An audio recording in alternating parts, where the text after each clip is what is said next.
இந்த வீடியோல Visharad பூர்வாத்ல grammar class தான் எடுக்க போறோம். கிராமர் கிளாஸ்ல இம்பார்ட்டன்ஸ் அப்படின்னு சொல்லியிருக்கேன் இல்லையா, ஒரு 10 क्वेश्चन இம்பார்ட்டன்ட் இல்லையா, அதுல 5 क्वेश्चन இன்னைக்கு பார்க்கலாம். சரியா? ஃபர்ஸ்ட் பாருங்க, संधि किसे कहती है, इम्पोर्टेंट क्वेश्चन है. फर्स्ट वन पापों. संधि किसे कहती है, उसके कितने भेद हैं, सोदाहरण समझाइए கேக்குறாங்க. சந்தினா என்னன்னு கேக்குறாங்க. क्वेश्चन பாருங்க.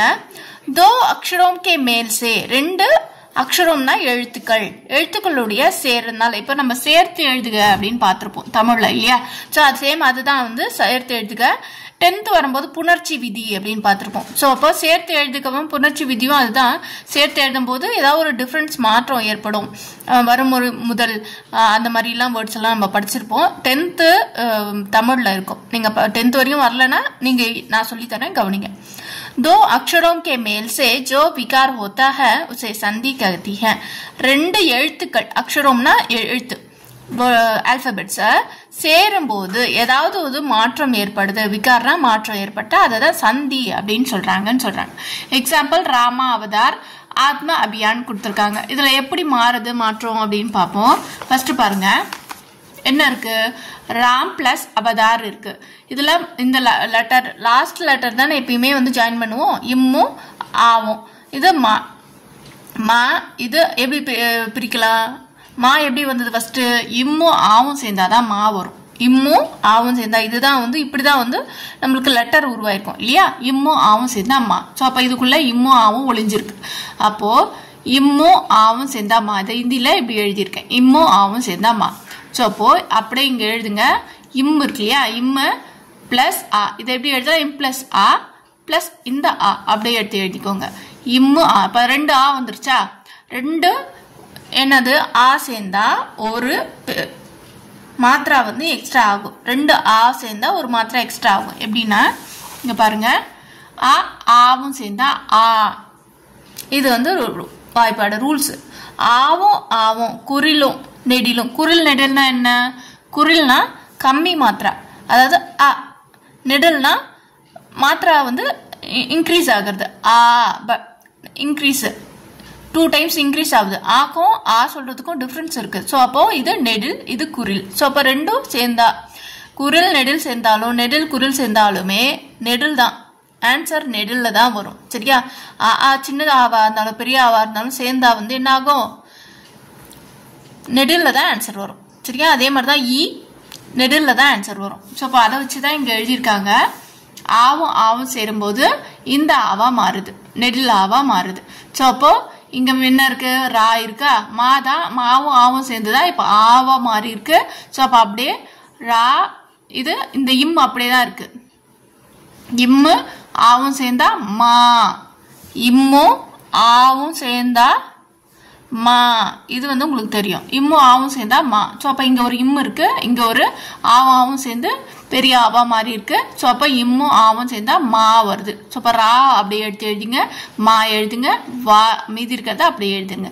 ராமாவதார் புரிஞ்சுதா? இப்ப என்ன இருக்கு, ரா இம் இருக்கு பிளஸ் ஆ ப தா இரு இருக்கா.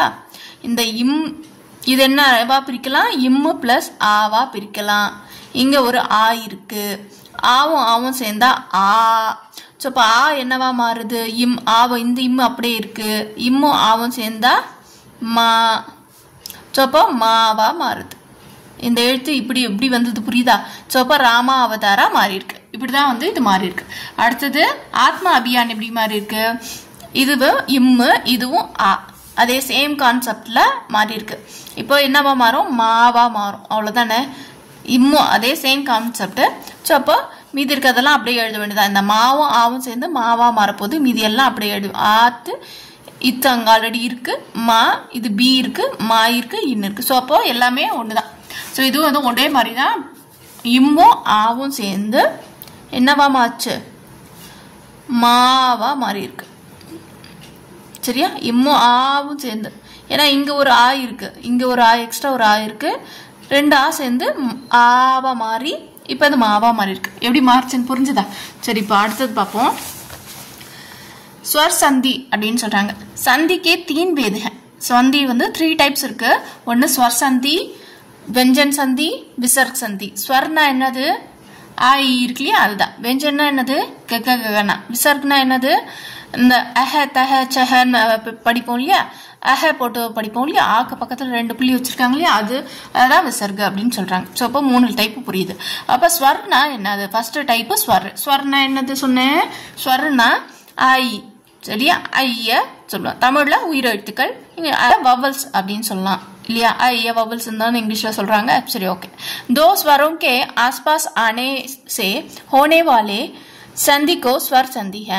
இதுல வந்து ஸ்வர்ன்னு கொடுத்ததுனால 2 ஸ்வர் பக்கத்துல வந்தா அதுல ஏதாவது மாற்றம் ஏற்பட்டா அதுதான் ஸ்வர் சந்தி அப்படின்னு சொல்றாங்க. இது வந்து 5 டைப்ஸ் இருக்கு. ஸ்கேப் 5 வேத் ஹே, 5 டைப்ஸ் இருக்குன்னு சொல்றாங்க. சந்திக்கு நாம் என்னது பார்ப்போம். 5 டைப்ஸ்ல தீர்க்க சந்தி, குணசந்தி, விருத்தியு சந்தி, என சந்தி, அயாதி சந்தி அப்படின்னு சொல்றாங்க. சரி, இது 5 டைப்ஸ். இதுக்கு எக்ஸாம்பிள்னு சொல்லிருக்காங்க. தீர்க்க சந்தி ராமா அவதார் ஆல்ரெடி பார்த்தோம். ராமா அவதார்ன்றது தான் தீர்க்க சந்தி. இம்மும் ஆவும் சேர்ந்து மாவா மாறி இருக்கு. குணசந்தி அப்படின்னு பார்க்கலாம். குணசந்தினா என்னது? இப்போ குணசந்தி அப்படின்றது அந்த வேர்டு ஒரு அதோட குணம்னா என்னதுன்னா அதோட ஃபேமிலியா மாறி இருக்கு. இப்போ நான்றது ஒரு எழுத்து இல்லையா, அதோட ஃபேமிலி யாரு? நானா, நீ, நூனு, நை, நை, நோ, நாவு, இதெல்லாம் அதோட ஃபேமிலி இல்லையா. ஸோ அப்போ அதோட ஃபேமிலியா மாறி இருக்கு. அதை தான் வந்து குணசந்தி அப்படின்னு சொல்றாங்க. இதை பார்ப்போம்.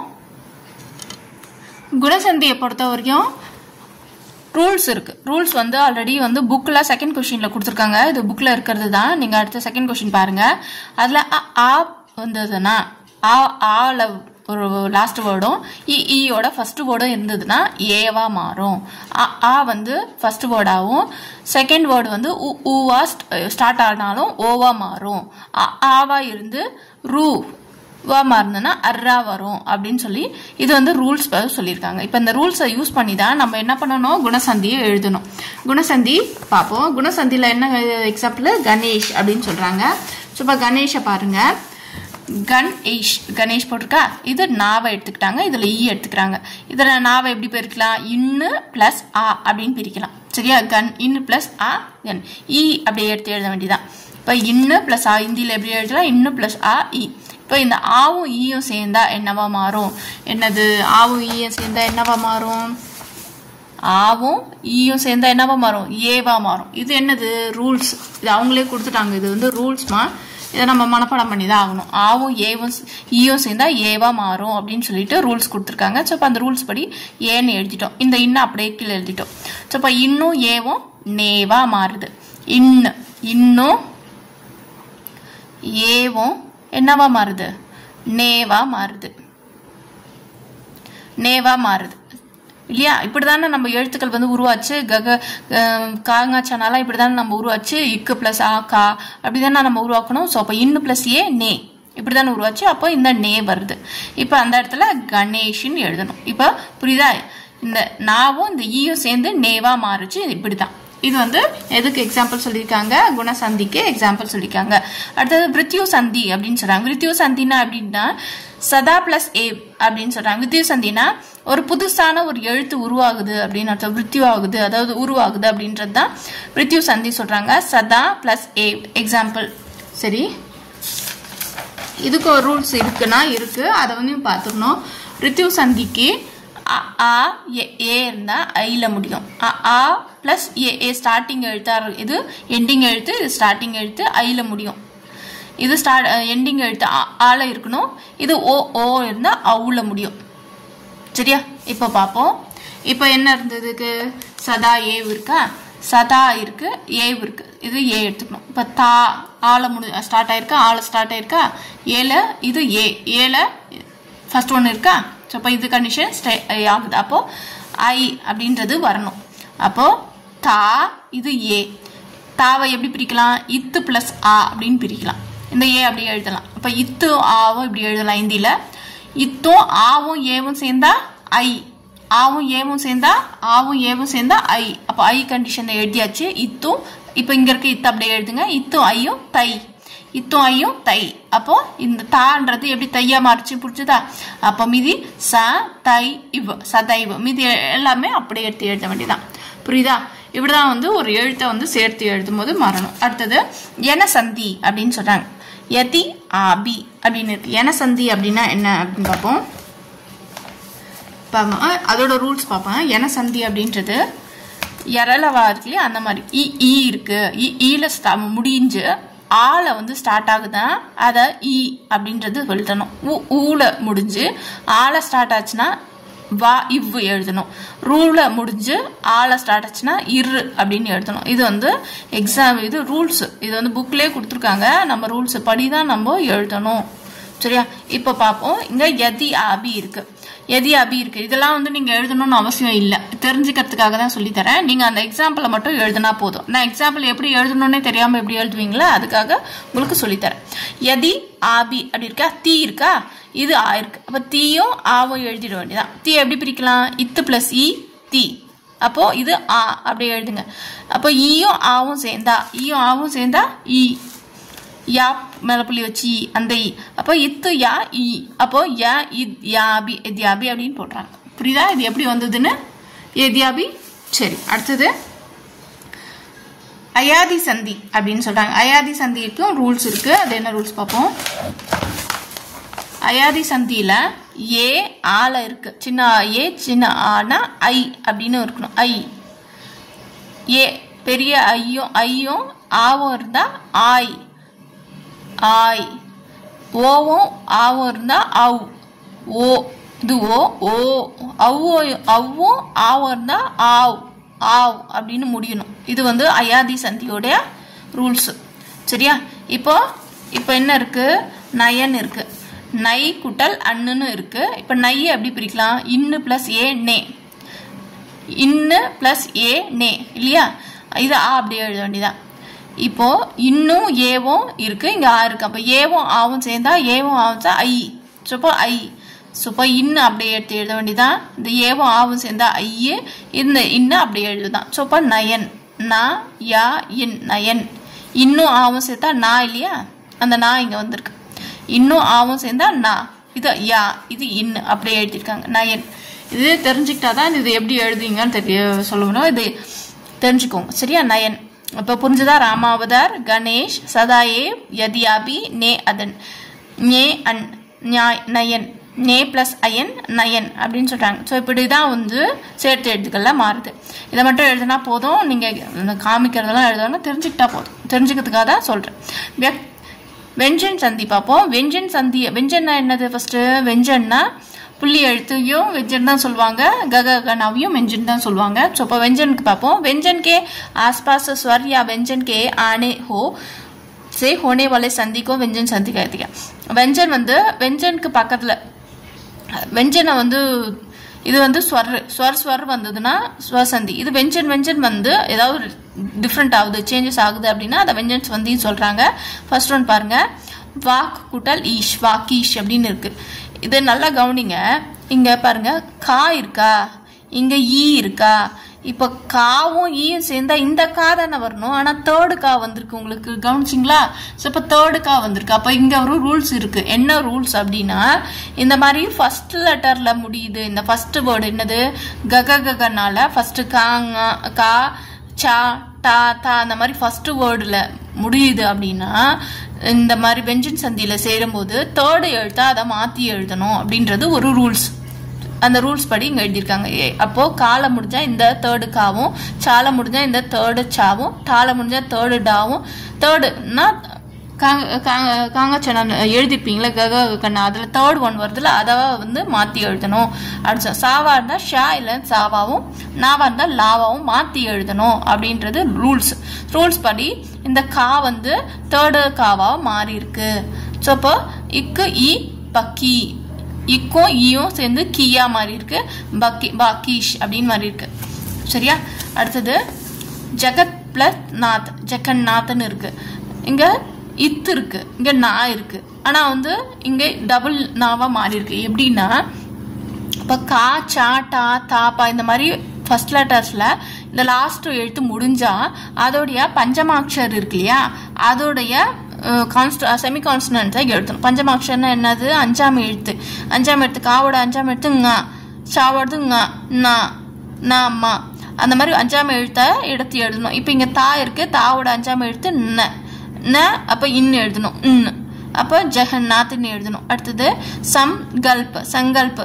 இது வந்து பஞ்சமாக்ஷர்லயே முடிஞ்சிருக்கு. பஞ்சமாக்ஷர்னா என்ன தெரியல, இந்த மாதிரி பேசிக்லாம் தெரியலன்னா பேசிக் கிளாஸ் இருக்கு, அதை எடுத்துக்கோங்க. பேசிக் கிளாஸ்ல பார்த்துருந்தீங்கன்னா இதெல்லாம் உங்களுக்கு நல்லா புரியும். இல்லைன்னா பஞ்சமாக்ஷர்னா என்னன்னே தெரிலனா நீங்கள் பேசிக்கே தெரிலன்னு அர்த்தம் உங்களுக்கு. சம் ப்ளஸ் கல்ப், சங்கல்ப், மா இருக்கு இல்லையா, இந்த மா வந்து பஞ்சமாக்ஷர், அதாவது 5ஆம் எழுத்து, எழுத்தோடைய 5ஆம் எழுத்து. அந்த மாதிரி இருந்தால் இதை இம்முன்னு படிக்கலாம். அதுக்கு புள்ளி வச்சோன்னா அதை புள்ளி வச்சு நம்ம எழுதலாம். ஒரு எழுத்துக்கு மேலே புள்ளி வச்சா அது இம்முன்னு அர்த்தம், அதோட பஞ்சமாக்ஷர் இருக்குன்னு அர்த்தம். அதை வந்து அப்படி சிம்பாலிக்காக எழுதலாம். ஸோ அப்போ அந்த மாதிரி எழுதும்போது இங்கே புள்ளி வச்சும் எழுதலாம். இந்த இம் போட்டாலும் ஒன்று தான், போடல நம்ம புள்ளி வச்சாலும் ஒன்று தான். ஏன்னா பஞ்சமாக்ஷருக்கு இந்த மாதிரி பிந்தி வச்சு எழுதுவாங்க. அது பஞ்சமாட்சத்து போது சொல்லியிருப்பேன் நல்லாவே. விசர்கு சந்தி பார்ப்போம். விசர்கு சந்தி அப்படின்னா என்னது, அஹ தஹன்னு சொன்ன இல்லையா, ஒரு எழுத்துக்கு பக்கத்தில் அஹ மஹ இந்த மாதிரி புள்ளி வச்சுருந்தாங்கன்னா அதான் விசர்கு சந்தின்னு சொல்கிறாங்க. विसर्ग के बाद स्वर या व्यंजन के आने पर विसर्ग में जो विकार होता है उसे विसर्ग संधि कहती है. विसर्ग அப்புறமே, அதாவது இந்த இதுக்கு எழுத்துக்கு அப்புறமா வந்து ஸ்வர் யா व्यंजन, அதாவது ஸ்வரா இருக்கலாம் விஞ்சனா இருக்கலாம், எது வேணா வந்தாலும் அதோடைய டிஃப்ரெண்ட் ஆகுது, விகார் ஆகுது, சேஞ்சஸ் ஆகுது அப்படின்னா அதை விசர்க் சந்தி அப்படின்னு சொல்றாங்க. இப்போ அதுக்கு ரூல்ஸ் இருக்கு. என்ன ரூல்ஸ்ன்னு பார்ப்போம். நிஹ ஆஷா நிராஷான்னு வந்திருக்கு. இப்போ இந்த ஆ இருக்கு இல்லையா, ஆள முடியுது அப்படின்னா அதை ரா இல்லைன்னா இரு அப்படின்னு சொல்லிட்டு மாற்றி எழுதணும். இது ஒரு ரூல்ஸ் மொத்தம் 7 இருக்கு. பெஞ்சனுக்கு 10 இருக்கு. நம்ம அதெல்லாம் தெரிஞ்சுக்கணும்னு இல்லை, இப்போதைக்கு 3 கொடுத்துருக்காங்க. இதோட ரூல்ஸ் மட்டும் தெரிஞ்சுக்கோங்க. எழுதும் போது இதெல்லாம் எழுதணும்னு அவசியம் இல்லை, இது மட்டும் எழுதுனா போதும். ஆனால் ஏன் எப்படி வந்ததுன்னு தெரியணும் இல்லையா. ஸோ அப்போ நீ பிளஸ் ஆ இந்த ஆள ஸ்டார்ட் ஆனால் அதை ரா அல்லது இர்ரா மாற்றணும் அப்படின்றது விசர்கோட கண்டிஷன். அடுத்தது மண் அஹ அரு இருக்கு இல்லையா, அப்போ மனோ அப்படின்னு மாறி இருக்கு. இது நோவா மாறி இருக்கு. எப்படி அப்படின்னா ஆள முடியுது அப்படின்னா முடிஞ்சுது, இல்லை 3rd word 4th word 5th வேர்டா இருக்கு, எரலபா ஹாவா இருக்கு. இதுலலாம் இந்த வேர்டு ஸ்டார்டிங் வேர்டு இருக்கு அப்படின்னா அதை ஓவா மாறணும், ஓவா மாற்றி எழுதணும்னு சொல்றாங்க. விசர்கில் லாஸ்ட் விசர்கா வந்து ஃபர்ஸ்ட் வேர்டு வந்து ஆவா இல்லை ஆவா 3rd வேர்டா 4th வேர்டா 5th வேர்டா இல்லைன்னா எரலவாவா ஹா வரையும் எதுவா வந்தாலும் சரி என்னவா மாற்றணும், ஓவா மாற்றி எழுதணும்னு சொல்றாங்க. அதனால இதை மனஹன்றத மனோ அப்படின்னு மாதிரி ஓவா சேர்த்து எழுதியிருக்காங்க. அடுத்தது அந்த ஏவ் அப்படின்னா ஏ அப்படின்றது இதுல என்ன கண்டிஷன் அப்படின்னா விசர்குல ஆவ தவிர மீதி எது வந்தாலுமே ஃபர்ஸ்ட் லெட்டர் எந்த வந்தாலுமே அதை விட்டுட்டு இந்த தகவை விட்டுட்டு அப்படியே எழுத வேண்டியதுதான், வேற ஒன்றும் இல்லை. ஆவை தவிர ஆவ ஜோடியே அதை வந்து ஆ தவிர மீதி எது வந்தாலுமே அப்படியே எடுத்து எழுத வேண்டியதுதான் அப்படின்னு சொல்றாங்க. இது வந்து ரூல்ஸ். இதெல்லாம் ரூல்ஸ் படி இதை எழுதியிருக்காங்க. இதெல்லாம் நம்மளுக்கு தெரிஞ்சுக்கணும், தெரிஞ்சுக்கிட்டா தான் இதெல்லாம் எழுத முடியும். சரியா. அடுத்த செகண்ட் கொஸ்டின் என்ன இம்பார்ட்டன்ட் கொஸ்டின் கொடுத்துருக்காங்க அப்படின்னா சங்யா கிசை கருத்திக்க சொல்லியிருக்காங்களே. செகண்ட் கொஸ்டின் எங்க இருக்கு,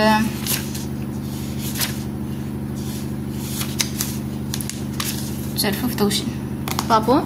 संज्ञा என்னன்னு கேட்டிருக்காங்க इंपॉर्टेंट क्वेश्चन ला. संज्ञा किसे कहती है, अर्थ के दृष्टि से उसके कितने भेद हैं, उदाहरण सहित लिखिए.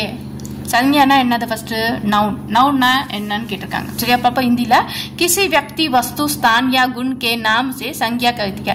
எந்த ஒரு பொருள் ஆப்ஜெக்ட் ஸ்தான் பிளேஸ் குண் அதோடைய சிச்சுவேஷன் இதெல்லாம் வந்து அதோட நேம்ஸ் தான் வந்து சங்யா அப்படின்னு சொல்றாங்க, நவுன்னு சொல்றாங்க.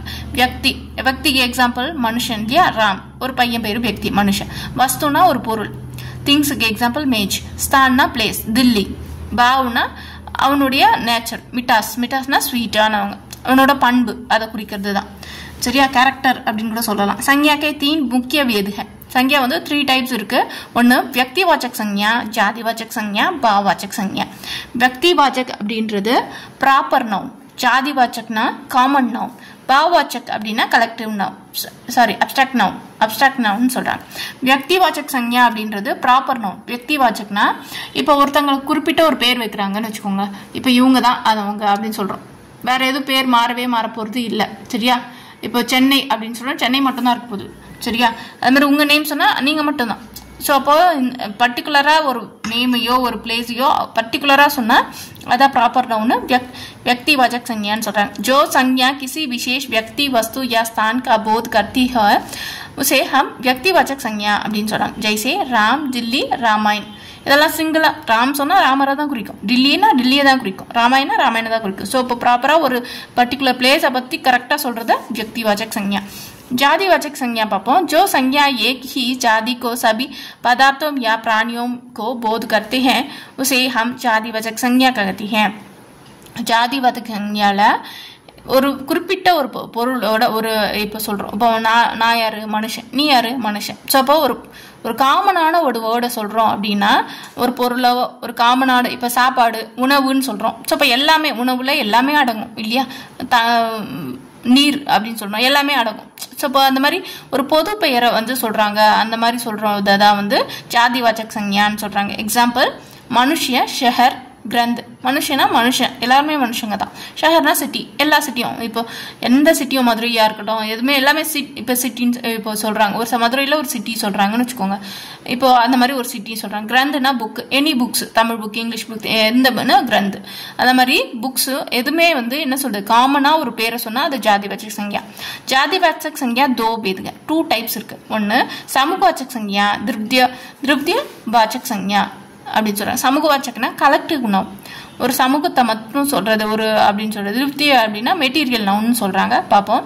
समूहवाचक संज्ञा அப்படின்றது जो संज्ञा व्यक्तित्व वस्तु के किसी समूह को प्रकट करती है उसे हम समूहवाचक संज्ञा அப்படின்னு சொல்றாங்க.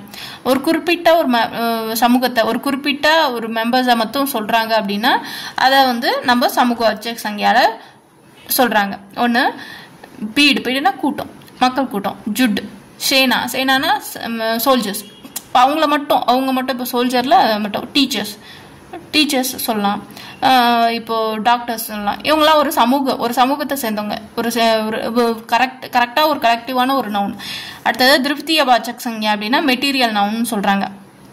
जो संज्ञा द्रव्य का बोध करती है उसे हम द्रव्य संज्ञा कहते हैं. इसमें धातुओं, द्रव्य पदार्थों, अनाज आदि को शामिल है.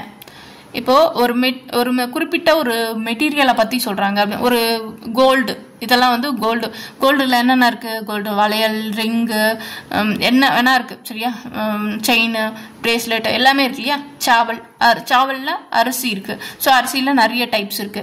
பானி இருக்கு, அதுல நல்ல தண்ணி, பானி வந்து கந்தா தண்ணி இருக்கு, நல்ல தண்ணி இருக்கு, மினரல் வாட்டர் இருக்கு. ஸோ இப்போ நிறைய வந்து இதெல்லாம் வந்து ஒரு மெட்டீரியல் பொருள், ஆனா அதுக்குள்ளேயும் நிறைய டைப்ஸ் இருக்கு. ஸோ அப்போ அதை பத்தி சொல்றது அப்படின்றது தான் द्रव्यवाचक संज्ञा அப்படின்னு சொல்றாங்க.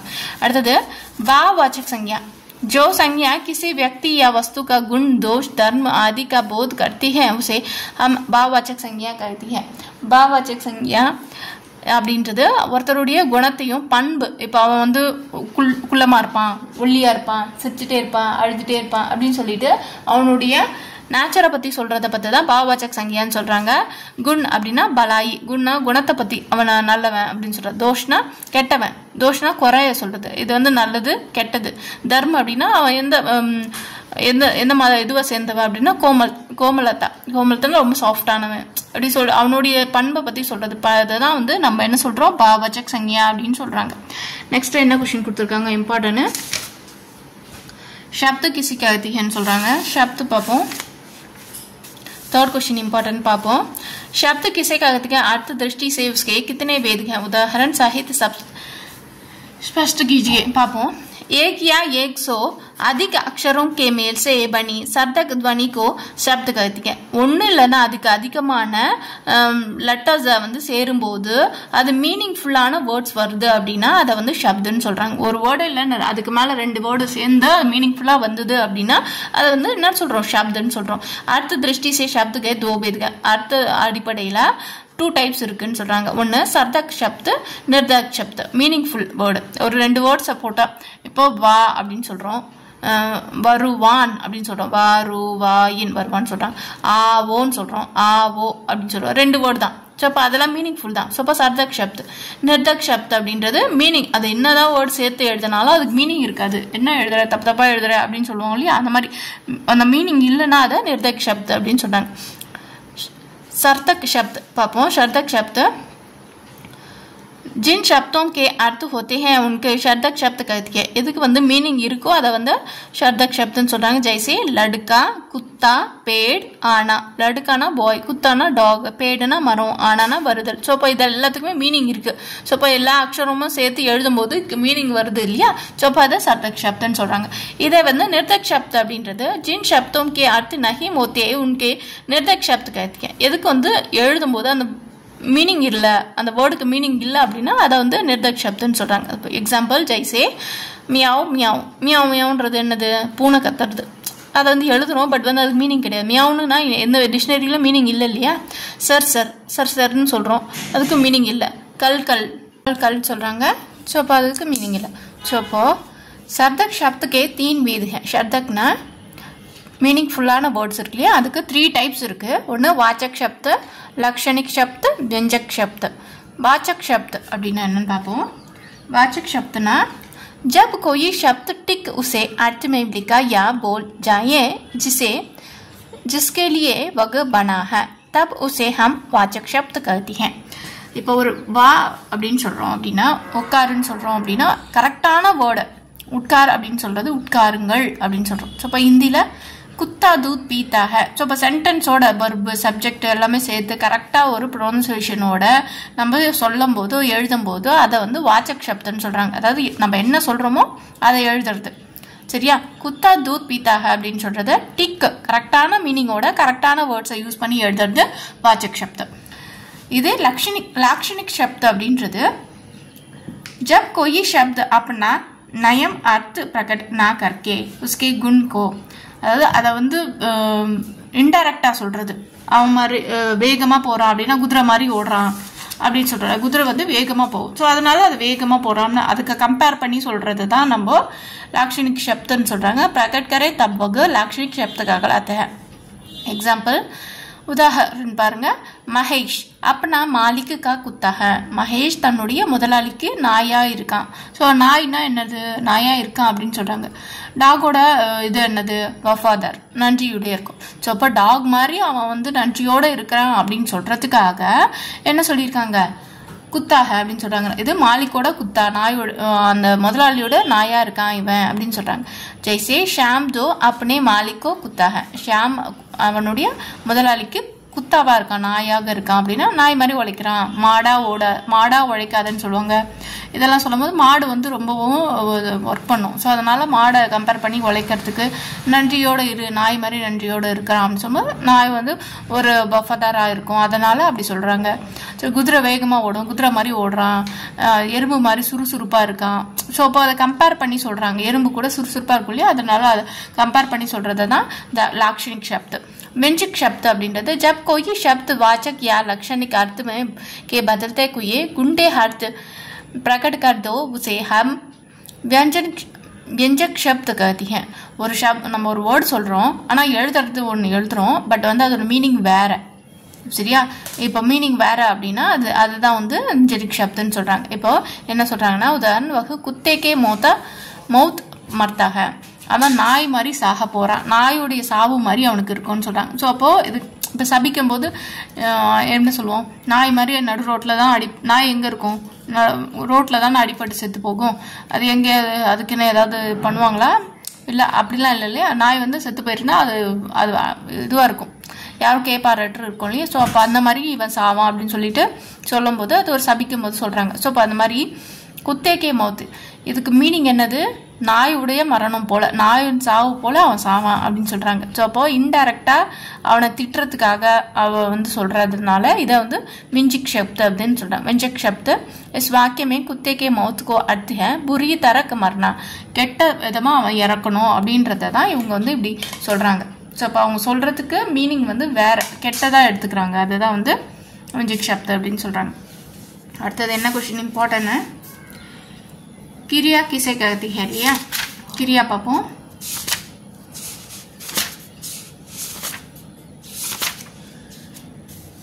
नाइन्थ क्वेश्चन है क्रिया किसे कहती है कर्म दृष्टि से उसके कितने भेद हैं उदाहरण साहित्य स्पष्ट कीजिए पापो क्रियाना என்ன அது ஆப்ஜெக்ட் அடிப்படையில் எத்தனை டைப்ஸ் பிரிக்கலாம் அப்படினு क्वेश्चन கேட்டிருக்காங்க जिस विकारी शब्द से किसी व्यापार का करना या होना पाया जाए उसके हम क्रिया कहते हैं. ஒரு விஷயத்தை நம்ம ஒரு வேர்ட் மூலமா ஒரு விகாரி சப்த மூலமா அது வந்து என்னது சொல்றாங்க, இது வேர்ட் நடந்திருக்கு முடிஞ்சிருக்கு அப்படின்னு சொல்லிட்டு அதோட செயலை குறிக்கிறத தான் நம்ம கிரியா அப்படின்னு சொல்றாங்க. संज्ञा या सर्वनाम का अनुसार या कर्म हो, संज्ञा नाउन இல்ல ப்ரோனவுன் அடிப்படையிலயாவும் कर्मனா ஆப்ஜெக்ட்டோட லிங்க் வச்சன் अनुसार வந்து கிரியா வந்து परिवर्तन आता है. இது வந்து மாறும், ஏன்னா ஜெண்டரை பொறுத்து मारो लिया लिंग मारो. कर्म के दृष्टि से क्रिया 3 भेद है. यदा अकर्मक क्रिया, सकर्मक, तृतीय दिवकर्मिक क्रिया. अकर्मक क्रिया पापो अकर्मक அப்படினா ஆப்ஜெக்ட் இல்ல அப்படினா அது அகர்மக் கிரியா.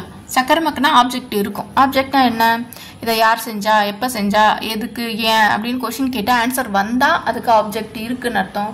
ஆன்சர் வரலனா ஆப்ஜெக்ட் இல்லைன்னு அர்த்தம். சரியா? அகர்மக் கிரியாக்கு ஒரு ரூல்ஸ், சகர்மக் கிரியாக்கு ரூல்ஸ் கிராமரை பொறுத்தவரையும். சரி பார்ப்போம். அதை நம்ம பிராத்மிக் கிராமர்லயே பார்த்திருப்போம். जिस क्रिया का कोई कर्म नहीं होता उसके हम अकर्मक क्रिया कहते हैं. எந்த கிரியா வந்து ஆப்ஜெக்ட் कोई कर्म எந்த நோ ஆப்ஜெக்ட் இல்ல அப்படினா அத தான் நம்ம अकर्मक क्रियाன்னு சொல்றோம். यहाँ क्रिया का व्यवहार का फल कर्ता पर पड़ता है. இது वर्बோடைய செயல் வந்து சப்ஜெக்ட் மேல விழும். இப்போ எக்ஸாம்பிள் ராம் ஆத்தா है அப்படினா யார் வந்தா, ராம் வந்தான். ஸோ இப்போ சப்ஜெக்டை பொறுத்து இங்க வருது, ஆத்தான்றது வர்பு வருது. சப்ஜெக்டை பொறுத்து இங்க வர்பு வரும். சீதா ஜாதி, ஜாத்தின்னு இருக்கு. சீதா கேர்ள், ஸோ அதனால ஜாதி. ராம் வந்து பாய், அதனால ஆத்தா. ஸோ அப்போ எதை பொறுத்து வர்பு மாறுது, சப்ஜெக்டை பொறுத்து மாறும். இதுல அகர்மக்ல. ஆனா சகர்மக்ல ஆப்ஜெக்டை பொறுத்து மாறும். எப்படின்னா जिस क्रिया का कोई कर्म हो उसके हम सकर्मक क्रिया कहती है. यह हम क्रिया के व्यवहार का फल कर्म पड़ता है. எது வந்து कोई कर्म ஏதாவது ஒரு ஆப்ஜெக்ட் இருக்கு அப்படின்னா வருது அப்படின்னா அதை சகர்மக் கிரியான்னு சொல்றாங்க. அது யார் மேல அதோட பலன் இருக்கும் அப்படின்னா யாரை பொறுத்து மாறும்னா ஆப்ஜெக்டை பொறுத்து மாறும், சப்ஜெக்டை பொறுத்து மாறாது. யாது சகர்மக் கிரியால. அடுத்தது திவர்கர்மிக் கிரியா அப்படின்றது மாதாஜி கானா பன்தி है அப்படின்னு இருக்கு. கானான்றது ஃபுட்டு, பனாத்தி है அப்படின்னு இருக்கு. மாதாஜியை பொறுத்து இங்க பனாத்தி வரல, கானாவை பொறுத்து தான் இங்க பனாத்தி வந்திருக்கு.